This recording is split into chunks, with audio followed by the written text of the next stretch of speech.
as a blind, and we might just have the Shy going back to that Scion once again.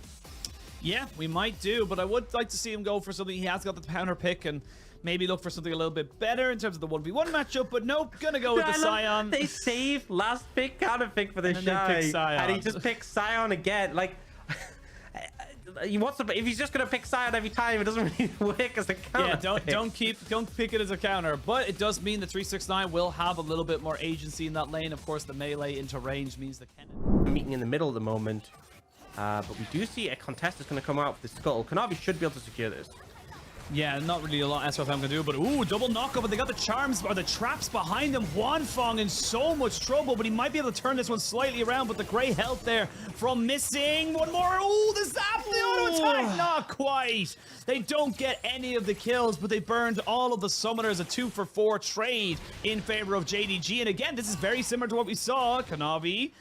SOFM now level 4. I don't actually think he wants to fight this anymore, as Yagao going to have to be popping himself down. There's going to be Angel, but they're going to go for the fight anyway. Is SOFM now in a little bit of trouble? He's going to be forced to flash away, and this is just summoners again. The breakneck speed of JDG coming back into game 2. Yet they have the mid. Yeah, dive might be a little bit more risky as they don't have the... And again, Yagao's moving. I mean, they're going for it. There's not a lot of mana here for the Shy, and...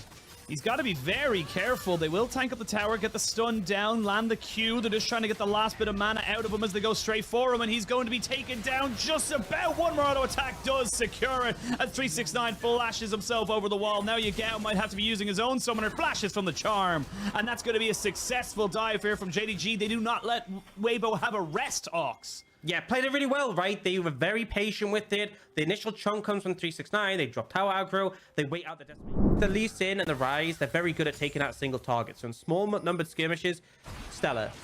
But, oh, you got in trouble.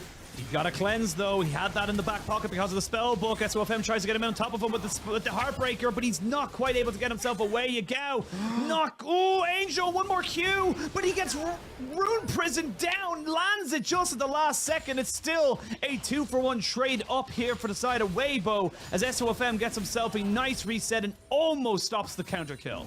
And that's exactly what we need from this Ahri, from this Viego, right? They get the initial kill because they're the ones who start the play.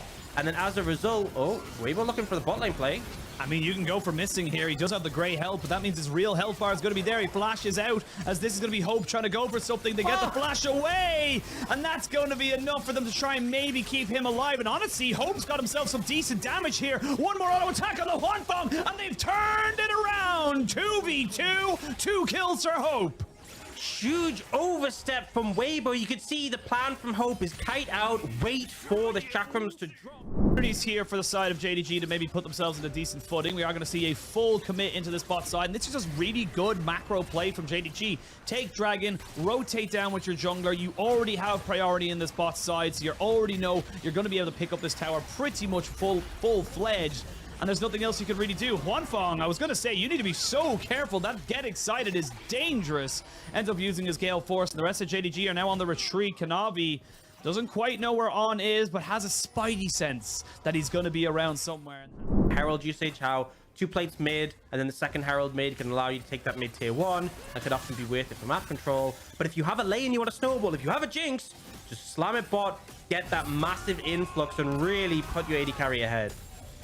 Yeah, well, the Slicing Maelstrom is going to be used after the Unstoppable Onslaught was invested. You do have the Ignite being used there by the Shy, as he does have an unsealed spell book, but now he's being kited out. The rest of JDG are now here. He has to flash away, but not quick enough on the button, so he gets stunned up. You've got the ultimate. Actually, you don't have an ultimate, excuse me, onto Oh, no, Hope. 369! Oh, 369 goes a bit too far forward, but they are going to get him out with the Devour. Flashes away, missing to the rescue, and that is a big, big play there for the JDG support.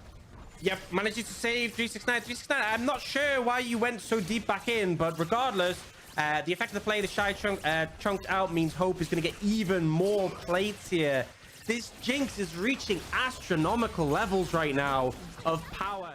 Supports, right? It was the Leon and the Alistair, I believe. They didn't opt to ban the Tom. Oh, I'm going to hold that thought. Well, you're going to hold that thought, but the Shy's not going to hold any more of a health bar. He is going to die. That is Kanavi picking up that kill. I feel like there wasn't even much point past that. No, go back. You know what? We'll reset, continue your point. Yeah, so they banned the Leon and the Alistair, being concerned about these engage tools. Thing is, right, I was thinking Tom Kench and Thresh were potentially bigger problems. The Tom has been coming out massive in that game 1, and this game, you know, the Shy is a hull breaker, but he's still holding up fine in terms of the 1v1 matchup and has that team fighting potential. Now the Shy might just be in trouble. Yep, there's the exhaust we were just talking about. Huan Fong gonna try and, sorry, not Huan Fong, missing, gonna try and see if he can get on top of him. They do land themselves some nice CC, get the exhaust down, that's so sad. swing and a miss. Hope you wanted to get the extra kill participation, but it's just not going to be. They even had the extra little bit of CC to stop him from rampaging in the zombie form, but now you don't have a Scion.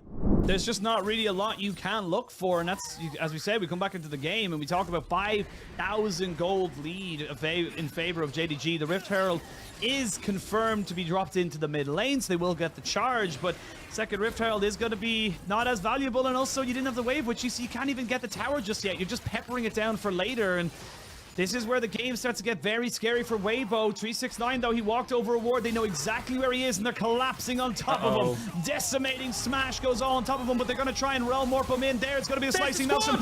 The rest of the squad comes in, and the Shy will fall. This is starting to feel like a rinse and repeat now for the side of JDG. They do not leave a man hanging, as the rest of Weibo just cannot come in. They cannot continue the fight, as Hope is just too damn big. And that felt like that was kind of a worst case scenario for JDG. Like someone's getting picked, isolated alone. This is exactly what Weibo won.